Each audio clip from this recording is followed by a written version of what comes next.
Salve, amiga enxadrista, amiga enxadrista. Cá estamos nós de novo, Alexandre Zog e Gerson Pérez, para unir psicologia e pedagogia e trazer o melhor do xadrez para você. Seja bem-vindos e nos acompanhe para mais esta produção do Xadrez em Foco, no qual hoje destacamos o tema resiliência. E aí, Gerson?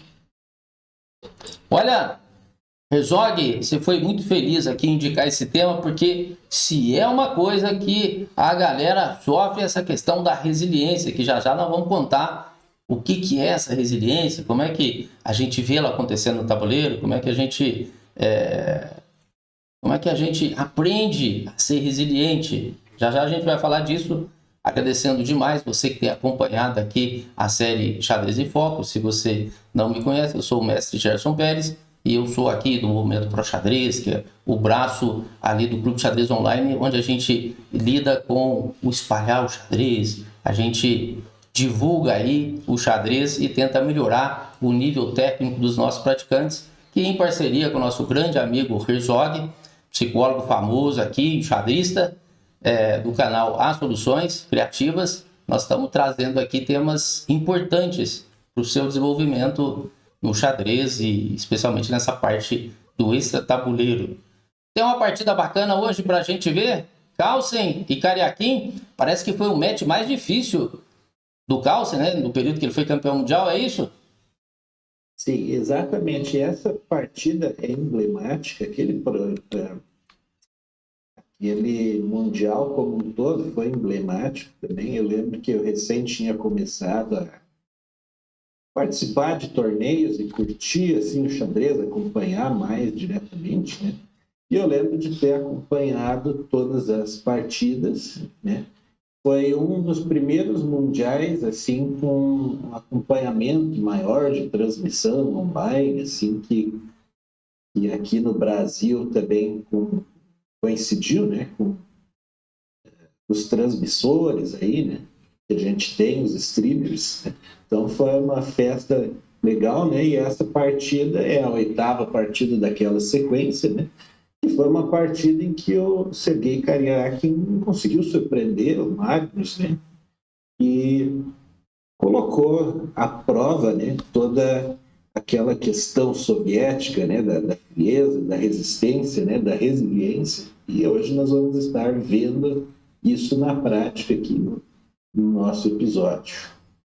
Maravilha, e foi realmente super difícil ali, porque das partidas pensadas, uma vitória, uma derrota e 10 empates. Ficou empatado, né? Ali ficou tudo igualado o match e teve que ir para o desempate. Carlsen jogou D4 nessa 8ª partida, que o Herzog escolheu para tratar o tema da resiliência. D4, cavalo F6, cavalo F3, D5, E3, E6, bispo D3, C5, B3, bispo E7, toque, toque, bispo B2, B6, e aí D toma C5. Estamos aqui no sistema Collie, tem o Collie Zukertort, que é esse do fianqueto, e tem o Collie clássico, que não tem o fianqueto. O branco faz uma piramidezinha aqui com C3, D4 e também E3. Agora, do sistema Collie, você tem o fianqueto. Herzog, por que será que ele fez a tomada? O D toma C5, o que ele estava com receio aqui? É porque ali nessa posição, né, há uma grande briga no centro que ainda vai se estabelecer envolvendo os peões dessas casas ali nas colunas D e C, D5, D4, C5, C4, né? E esses peões das adjacências ali, eles vão chegando, vão se confrontando ali, né? E criam grandes tensões que, se permanecem no tabuleiro, elas são chatas de enfrentar, né? Então, o Carlsen estava buscando ali conquistar um espaço para ele de uma forma que ele ficasse mais tranquilo. Legal. Aí, toma de bispo, para não deixar o peão isolado de A, se toma de peão, fica isolado de A, também é possível, reforça o centro, mas tem um final inferior. Cavalo de B, D2, bispo B7, dama E2, então aqui eles estão seguindo o desenvolvimento, né, completando o desenvolvimento. Geralmente é assim, né, você vê o branco jogando aqui nas colunas D e E para que haja um controle territorial, uma briga pelo centro. Depois, a segurança do rei, é o segundo estágio. E num terceiro estágio, finaliza todo o desenvolvimento com a ala da dama. Então, a gente está vendo bem esse processo aqui, acabando, completando o desenvolvimento ali, dama E2, cavalo de BD7. Aí fez o C4, tomou em C4, tomou de cavalo, dama E7, A3 e A5. Então é um outro ponto que a gente vai parar agora e o Herzog vai comentar para a gente. Isso, a gente pode fazer um primeiro comentário, pegando o gancho daquilo que tu falou, Gerson. Com esse lance, né, principalmente ali quando a dama foi para E7 ali, a preta agora concluiu, né, o seu desenvolvimento segundo aquelas mesmas premissas que tu destacou antes no jogo das brancas. Né? Isso. Então, tem naquele primeiro quadrante ali também estão dama e cavalo, e aí nós vamos ter peças, né? Ali o rei está seguro, de uma forma parecida até com as brancas, né? E nesse destacamento em azul aqui, né, um batalhão que vai por aquelas colunas ali tentar a sua sorte aí nesse tabuleiro. Vejamos o que vai acontecer pela frente aí, né? Exatamente, um indício, um sinal que a gente chegou ali no meio jogo é quando há essa conectividade entre as torres, ou seja, uma torre está olhando para a outra, sinal que já o rei rocou grande ou rocou pequeno, você tem a dama que já saiu, os cavalos, os bispos, né, jogou os peões para esses bispos saírem, então esse é um indício também importante, e a mesma coisa do branco. E sem dúvida, centro, ala do rei e ala da dama, os dois completaram. Esse A5 é para evitar B4, né? Porque se joga B4 e o bispo vem para cá, o cavalo toma, vai ficar com um par de bispos. E aí gera um buraco em B5 que futuramente o Carlsen vai tentar explorar. Cavalo D4, olha lá, já está indo nessa direção. Torre de FD8, torre de FD1, torre de AC8, torre de AC1. Então, aqui realmente tem todo a completude de desenvolvimento realizada e aí uma perspectiva já bastante interessante para meio jogo é que esses bispos estão muito ativos, né? Veja a força desses bispos aqui, do Cariaquim, e mesma coisa o Carlsen, tem os seus bispos aqui fortes também apontando para cá, com o diferencial que o Carlsen, ele tirou o cavalo dele e colocou em D4, então a ala do rei está mais frágil e ele tem perspectiva de atacar aqui B5. No caso do Cariaquim, tem mais chance de atacar a ala do rei, exatamente porque o cavalo saiu dali. Cavalo F8, dama E1, e aí vem a intervenção agora. Cavalo G6, bispo F1, cavalo G4.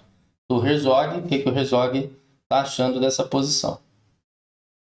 É interessante observar, né, pessoal, o movimento, né, que as peças fazem a partir daquele ponto estratégico destacado pelo professor Gerson, brilhantemente. Né? Daquele ponto até esse que nós estamos agora, o que a gente observa é que as pretas mantiveram seus bispos ativos, ainda que o cavalo que está em D4 interrompa essa atividade momentaneamente, né? Ele interrompe a atividade tanto do bispo preto das pretas quanto do bispo preto das brancas. Né? E aí o bispo branco das brancas, que anteriormente estava ativo, ele precisou voltar ali junto com a dama para aquele setor da ala do rei ali, porque importantes forças das pretas estão chegando, né?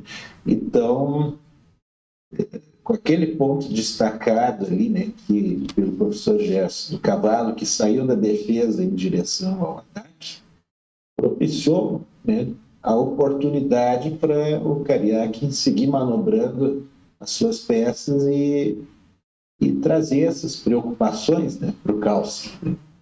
Então é interessante a gente observar esse movimento das peças, né, como ele acontece no jogo dos grandes mestres, né, que compreendem todas essas nuances aí que se destacam, né, sobre o tabuleiro. Perfeito. Aí foi feito agora o cavalo B5, o cavalo D4 enfraqueceu a ala do rei, mas a ideia é exatamente entrar nesse buraco aí, que precisou jogar 5 para evitar o B4, e o Carlsen manobrou e foi lá. Bispo C6, as análises não foram muito favoráveis para esse bispo C6, falava-se que já poderia aproveitar que está faltando um cavalo ali em F3 e já passar dama. Nessa proteção de um roque, por exemplo, pequeno, o roque que não está ali com fianqueto, então os 3 peões, mais o cavalo F3, mais a torre para defender a primeira fileira e os 3 peões de sua casa inicial, ou até H3, é o roque ideal, né? A proteção ideal. Então aqui está faltando um cavalo para dar a proteção ideal. E o dama G5 então exploraria isso. Aí fez o A4, protegeu, bispo D5, então fez o bispo C6, por isso que deu essa interrogada, né? Se fez o bispo C6 depois bispo D5, então vamos de bispo D5 direto. Ou, no caso, né, o mais interessante era a dama G5, mas para mexer o bispo mesmo já poderia ter jogado ele direto. Aí bispo D4, e agora nós vamos ter uma série de trocas. Bispo toma, torre toma, bispo toma, torre toma e peão toma. Agora o Herzog vai fazer uma intervenção aqui, mas nós vamos mudar essa cena. Nós vamos fazer um negócio bacana aqui para facilitar para você o entendimento dessa posição. Então, o que nós vamos fazer? Nós vamos pegar um tabuleiro vazio e vamos colocar só os peões para você entender esse processo. Então, dá uma olhada nessa posição aqui. Veja, o Carlsen tem um peão em A4 e C4. E tem a estrutura normal do E3, do F2, do G2 e do H2. Agora, se a gente observar o jogo do Cariaquim, nós temos B6, A5, E6, F7, G7 e H7. Então, observa que o branco tem 3 blocos. Então, a gente tem o C4, nós temos o A4. E depois esse bloco aqui.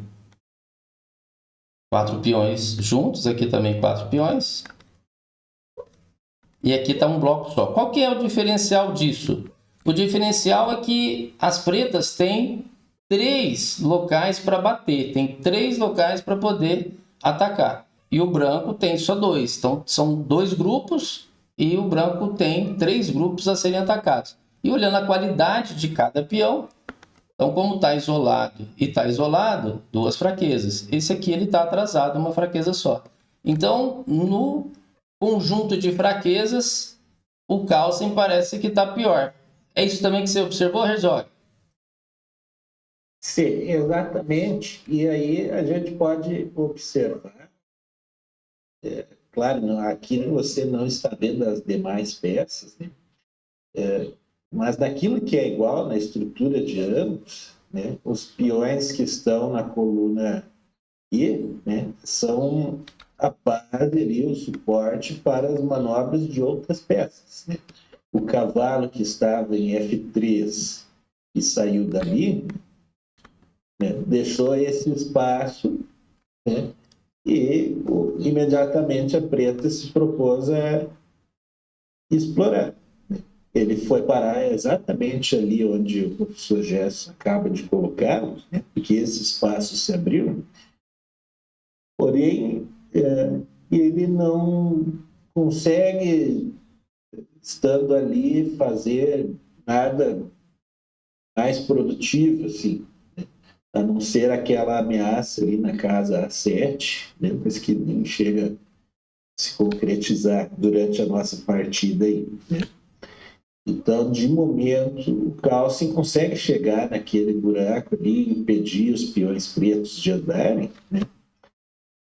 Mas, em tese, né, essa situação que nós temos ali envolvendo o último grupo de peões, né, do Carlsen e o último grupo de peões do Cariaque, é que essa duplinha ali de B6 e A5, eles estão em vantagem, né, numa eventual luta contra o peão de A4.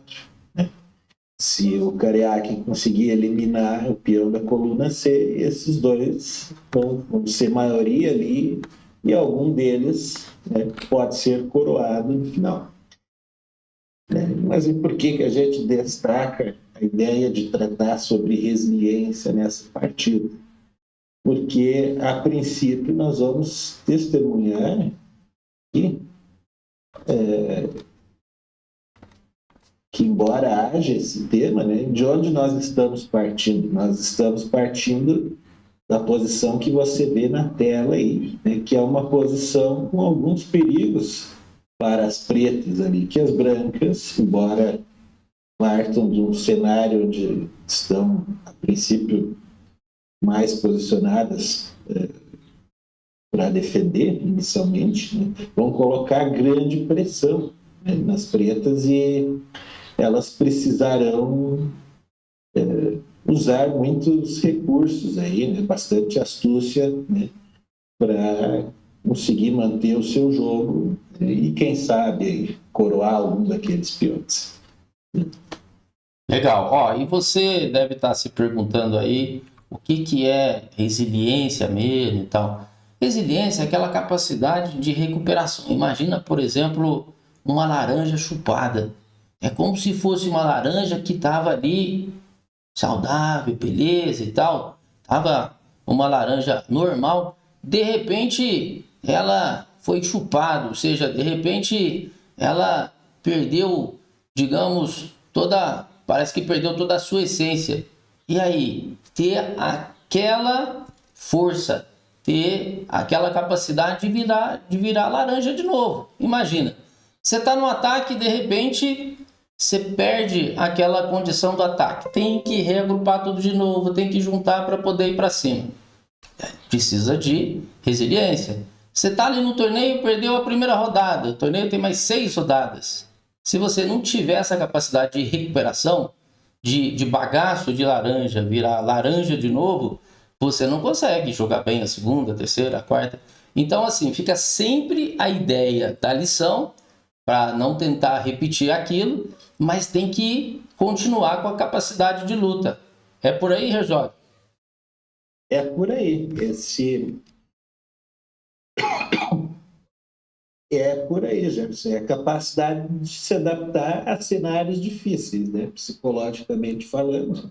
Né? E, como você bem descreveu ali, é uma perspectiva mais da física, né? Retomar, né, uma condição inicial do elemento. No caso da laranja, ela retornou sua forma inicial, né? Se reorganizou, né, suas moléculas ali e voltou para a forma inicial. E aqui nós vamos ver justamente isso, né? O Cariaque vai ser duramente atacado, mas a princípio, até aquele momento, ele era considerado um dos mestres da defesa. Né? E você está acompanhando já o Gerson fazer os lances, né? Como um cavalinho já voltou das pretas, né? A dama já fez uma bateria junto com a torre ali, né? Só faz o próximo lance agora para nós ver o que foi que veio aqui. Tá? Então, aquela bateria já era uma coisa forte de lidar, assim, né? E ele já afastou essa torre ali porque essa é uma técnica de defesa, né? Não precisamos ir sempre para as trocas quando alguém coloca uma bateria, assim, né? E se trocar pode tomar de peão também, vai mudar o tipo de estrutura, né? Isso, exatamente. Né? Então, Porque o alvo daquela torre branca, por exemplo, é a casa D8. Se você afasta a torre, como o russo fez, né, isso já é o suficiente para que se possa defender, né, aquela ameaça ali. Isso, aí fez então o cavalo F6, e aí jogou o dama D2, o torre B8 e agora o G3. Cavalo E5, ele vai manobrar para começar a atacar as fraquezas, que são alvos. Quando a gente estuda lá o Seirawan e Silma, xadrez vitorioso, estratégias, o que é o princípio de uma estratégia? É você identificar alvos, pode ser alvo uma casa, pode ser alvo uma peça, e vai em cima daquilo ali. Os alvos, então, C4, A4, a casa C5, a casa B4. Bispo G2, aí H6, importante casinha de escape, F4, cavalo de ED7, então tirou o cavalo do centro, mas gerou debilidades ali, né? Tem problema agora em E4, um buraco. Buraco role porque não tem defesa para ele de peão. No futuro, alguém pode entrar ali como peça, né? E ficou atrasado numa coluna, que não é problema aqui porque ela não é semi-aberta, então tem a debilidade, mas não é explorável. A gente chama de debilidade peso 1. Peso 1 tem a debilidade e não é explorável. Peso 2 tem a debilidade e é explorável. Cavalo A7, então o cavalo até passa por essa casa, mas como o Herzog havia já comentado, sem muito, não muito significativo, né? Porque depois ele já vai ter que fazer a manobra, a dama já vai lá para 3, porque estava ameaçando o cavalo C6, era só um problema de tática. Aí cavalo C6, torre F8 e o cavalo, digamos, casa boa, seria aqui, né? Mas o cavalo toma. Então C6 você não tem nenhum apoio de peão, você tem um apoio de peça. Ele manobra, entra nessa casa. Aí H3, se precisar um escape com o rei. Mas torre D7 aqui talvez fosse a opção, né? O problema é que gera, depois das trocas, a tomada em E3. Cavalo C5, o cavalo chega então para fazer o bloqueio do peão que está isolado em C4 e ameaçar A4. E H2, e esse é um outro ponto importante, é o último que a gente vai fazer aqui de comentário antes da gente finalizar, né, com as nossas considerações. Herzog, esse cavalo A4 aí gerou uma perspectiva agora difícil para o Carlsen, porque caiu o peão de A4 e nós temos um peão passado lateral, peão bala aqui. E agora? Pois então, Jefferson, esse peão, por enquanto, ele não mete medo, né? Mas e se ele for sobrevivendo? E se ele for conseguindo, né? E aí ele começa a ficar perigoso. Tá. Esse cavalo preto e a dama estão à frente dele, interrompendo sua trajetória, né? Então, de momento, talvez o Carlsen não se preocuparia com ele, né? Mas porque ele próprio, Carlsen de brancas, ele tem possibilidades de, naquela coluna onde torre e dama estão, iniciar a mobilização de algumas peças, né, em direção ao campo inimigo. Né? Mas é aquela coisa. Vai ser o Kariakin, se ele quiser acreditar, né, nesse peão aí, ele vai ter que ser bastante resiliente, né? Porque as brancas têm a sua organização, têm as suas possibilidades, assim como as pretas, só que ao menos de momento as pretas elas acabaram travando um pouquinho, né, o seu jogo, né? É um jogo que está mais postado, enquanto as brancas têm um posicionamento onde é um tanto difícil, talvez, de se defender, né? Elas estão com alguma restrição, mas é bem menor, e tem uma mobilidade maior de suas peças ali para estabelecer ataques. Talvez não esteja assim nas melhores casas, né?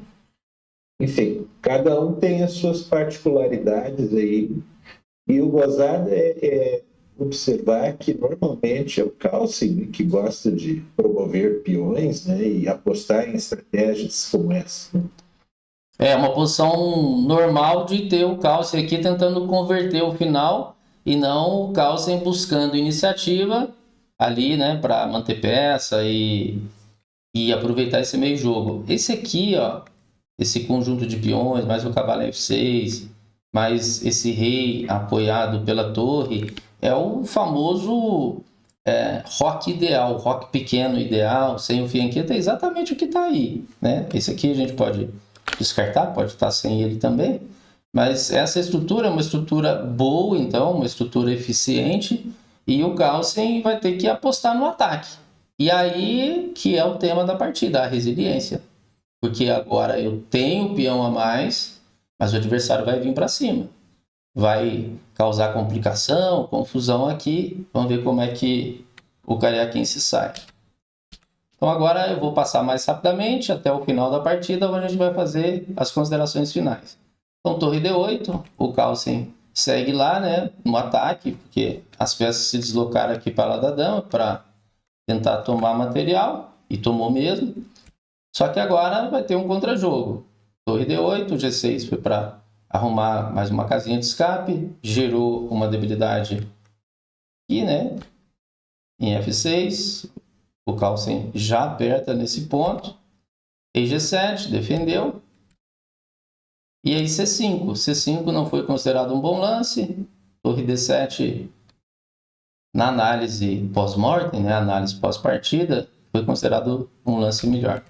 Aí torre D8, tirando peça do tabuleiro, fica mais fácil de defender.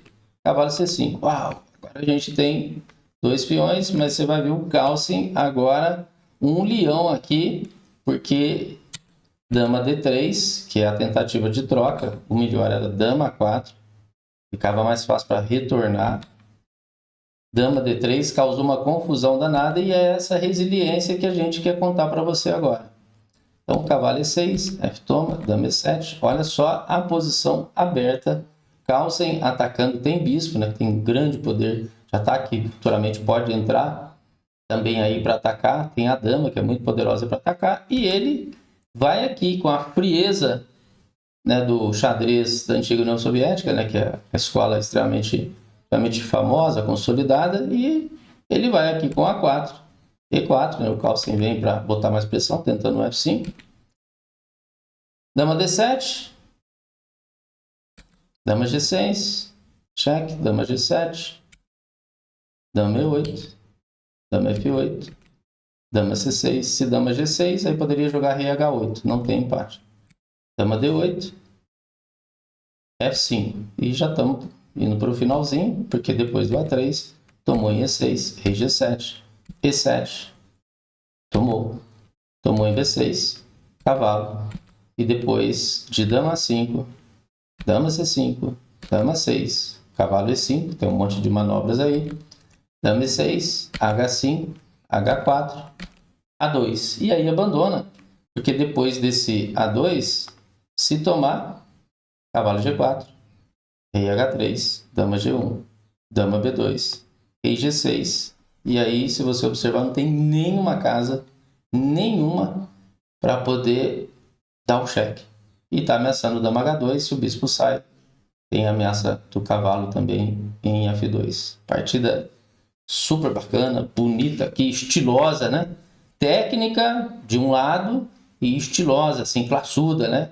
Partida de muita luta. Então, as considerações finais do Herzog para mais esse episódio aí do xadrez em foco, hoje falando de resiliência, aquela capacidade de voltar, então, à sua condição de origem, sua condição de naturalidade. Então, estamos falando de espírito, digamos, esportivo, né? Que tem que ter essa capacidade de luta e, de repente, várias vezes a gente vai precisar dessa recuperação de ânimo. Vamos lá, Herzog. O que a gente pode fazer de resumo para a galera? Pois então, se destacar e sabendo, né, de si, do seu jogo, tendo essas bases, né, bem definidas aqui, a gente viu, né, que a partir de quando foi possível, o Karjakin apostou, né, nesse plano desse peão. Esse peão, ele fez na vida dele somente uma coisa, ele acreditou. Né? E por acreditar foi recompensado, né, nessa partida. Né? Mas no que acreditar, né, se eu não souber quais são minhas valências, né, minhas habilidades, minhas qualidades? Aqui a qualidade que esse peão tinha é que ele, né, poderia ser coroado e ele tinha um parceiro ali, mano, que poderia se sacrificar ali para que ele pudesse dar uma promoção, que foi o que a gente viu ali na partida. Em algum momento, o peão da coluna B saiu de cena e sobrou, né, o peão da coluna A para poder se promover. E então, a gente nos torneios, né, nas partidas assim mais decisivas, né, a gente precisa ter essas referências aí da nossa forma de disputar o torneio, que seria, por exemplo, um repertório com as variantes bem definidas, os planos bem estruturados, né, para disputar as partidas. Né. Aí a gente pode, né, com esse dever de casa feito, né, seguir acreditando no nosso jogo, né, mesmo que a coisa se mostre difícil, como se mostrou nessa partida. Se torna uma referência na qual a gente acredita e confia, né, e que nos sustenta rumo à vitória. E se vocês analisarem bem, essa partida foi a primeira partida deste Mundial, né, game, no qual saiu um vencedor, né, e eram 14 partidas, se não me falha a memória, ou 12. 12 partidas. 12. Naquela altura, né, do campeonato eram 12 partidas e na 8ª partida saiu um vencedor. Né? Então isso coloca uma pressão para o outro. Né? Então, e também coloca uma pressão, né, para os jogadores a cada nova partida. E o Karyakin conseguiu essa vitória de pretos, né, que são as peças que começam o jogo depois, que tem que igualar a partida primeiro. Né? Então é um tanto mais difícil, né? E é um cenário que tinha muita pressão. Então é interessante a gente observar essa resiliência aí que sobrou para ele e talvez tenha faltado para outros russos aí que disputaram no Mundial depois contra o mesmo adversário. Sim, bem lembrado. Não queria alfinetar ninguém, né? Porque a pessoa não está aqui para se defender, né? Bem Mas, lembrado. né, o que foi colocado sobre o tabuleiro sugere que faltou para ele. Né? O que vamos fazer? Exatamente. Bom, pessoal, aí fica o convite, então, para você acompanhar essa série. Esse vídeo, né, você encontra ele no Clube Xadrez Online, no nosso canal, as soluções criativas também, e inclusive treinamento mental aí, treinamento de força psicológica, você pode fazer com muita propriedade com o Herzog, treinamento aqui técnico, faz comigo no Clube Xadrez Online. Então tem várias opções que esses temas que nós estamos tratando aqui você pode aprofundar, você pode ter serviços, digamos, profissionais para lidar ali com mais tempo, com mais profundidade. Vamos em frente, rumo à excelência no xadrez. Herzog, valeu! Valeu, Gerson. Valeu, pessoal. Isso aí, uma excelência no xadrez.